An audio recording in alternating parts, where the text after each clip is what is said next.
विमान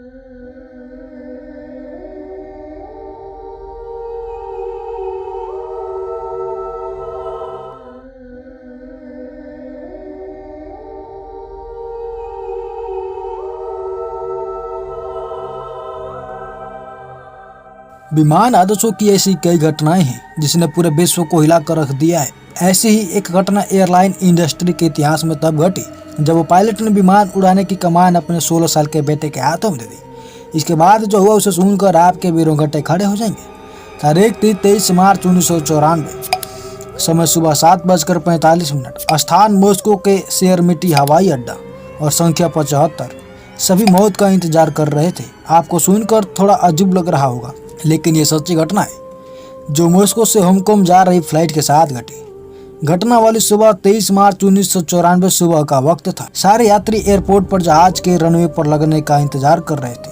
थोड़ी देर बाद प्लेन रनवे पर लगे और सारे यात्री मौत की ओर बढ़ते हैं और अपनी अपनी सीट पर बैठ जाते हैं। अब फ्लाइट संख्या 593 मॉस्को के शेरमिटी एयरपोर्ट से हांगकांग के काइको एयरपोर्ट जाने के लिए तैयार थी। सुबह के करीब 7:45 पर फ्लाइट उड़ान भरी। उस समय उसमें 63 पैसेंजर और 12 क्रू मेंबर सहित 75 लोग सवार थे और उसे उड़ा रहे थे रशियन मूल के पायलट कुंद्रंस्की। उड़ान भरने के कुछ ही समय बाद प्लेन 20,000 फीट की ऊंचाई पर पहुंच चुका था। मौसम बिल्कुल साफ था और पायलट लगातार ATC के संपर्क बनाए रखे थे। रडार पर भी मौसम साफ होने के संकेत मिल रहे थे और जहाज अपनी मंजिल की तरफ तेजी से बढ़ रहा था और यात्री खिड़की के बाहर खूबसूरत नज़ारों का आनंद उठा रहे थे। वही क्रू मेंबर्स अपने कामों में व्यस्त थे। अब तक तो सब ठीक था, लेकिन कुछ देर बाद जो हुआ उसे जानकर आपके भी रोंगटे खड़े हो जाएंगे। दरअसल जब विमान ने उड़ान भरी तो पायलट कुंद्रंस्की के साथ उनके 2 बच्चे भी प्लेन में सवार थे।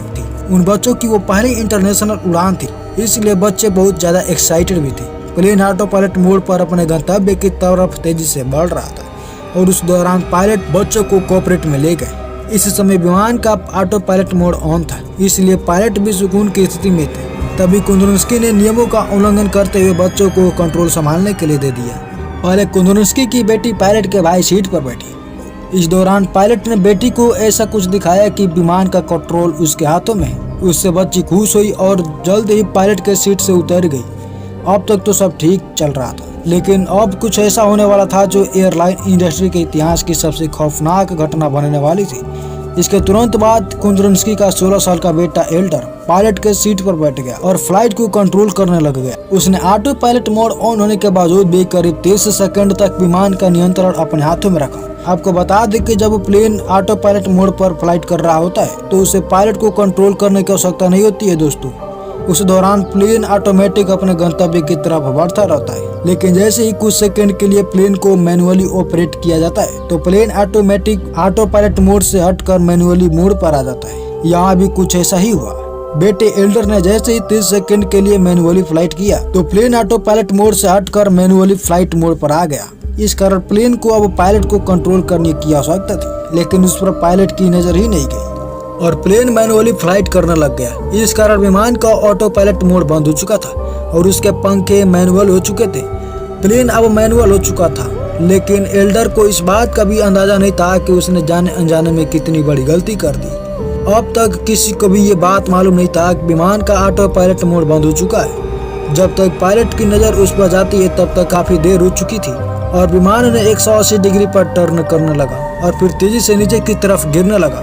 पायलट इसे कंट्रोल करने की बहुत कोशिश तो कर रहे थे, लेकिन विमान की तेज गति और गुरुत्वाकर्षण बल की वजह से कंट्रोल करना बेहद मुश्किल हो चुका था।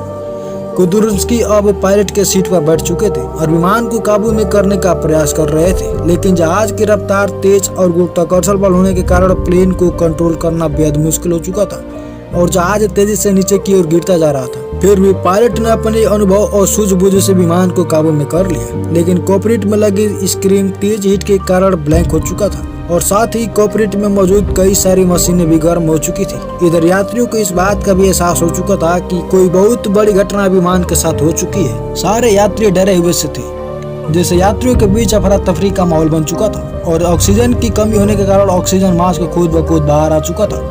कॉकपिट में पायलट लगातार ही ट्रैफिक कंट्रोल रूम से संपर्क करने की कोशिश तो कर रहे थे, लेकिन सारे इंजन हीट होने के कारण कंट्रोल रूम से संपर्क ही नहीं हो पा रहा था। साथ ही प्लेन का रेडियो सिग्नल भी काम करना बंद कर दिया था और प्लेन तेजी से अपने बैलेंस खोता जा रहा था और जमीन की तरफ तेजी से बढ़ता जा रहा था। स्क्रीन ब्लैंक होने के कारण पायलट को ये बात ही मालूम नहीं थी कि वो कितने नीचे आ चुके हैं। प्लेन की रफ्तार तेज और स्क्रीन ब्लैंक हो जाने के कारण पायलट सामने मौजूद पहाड़ को देखने में नाकामयाब रहे और विमान उसे जा टकराए। टक्कर इतने भयानक थे कि टकराव के कारण विमान के चिथड़े उड़ गए और विमान कई टुकड़ों में बट गया। इस घटना में विमान में मौजूद सभी 75 लोगों की जान चली गई। फिर इस हादसे के बाद जांच टीम ने कॉकपिट में लगे वॉइस रिकॉर्डर की रिकॉर्डिंग सुनी और इसे सुनने के बाद उनके पैरों तले जमीन ही खिसक गई। इस रिकॉर्डिंग में पायलट और उनके बच्चों के बीच की बातचीत का रिकॉर्डिंग मिली, जिससे इसे सिद्ध हो गया कि पायलट ने अपने बच्चों को कॉकपिट के अंदर ले गए, जो कि एयरलाइन इंडस्ट्री के रूल के खिलाफ है। जांच के बाद टीम ने सरकार को रिपोर्ट सौंप दिया। दोस्तों, आपको क्या लगता है इस पूरी घटना का जिम्मेदार कौन है? क्या वो बच्चा एल्डर जो प्लेन को ऑटो पायलट मोड से मैनुअली फ्लाइट मोड पर लाया, या फिर उसके पिता जिन्होंने उसे पायलट के सीट पर बैठाया? आपका क्या राय है? आप हमें कमेंट सेक्शन में जरूर बताइएगा।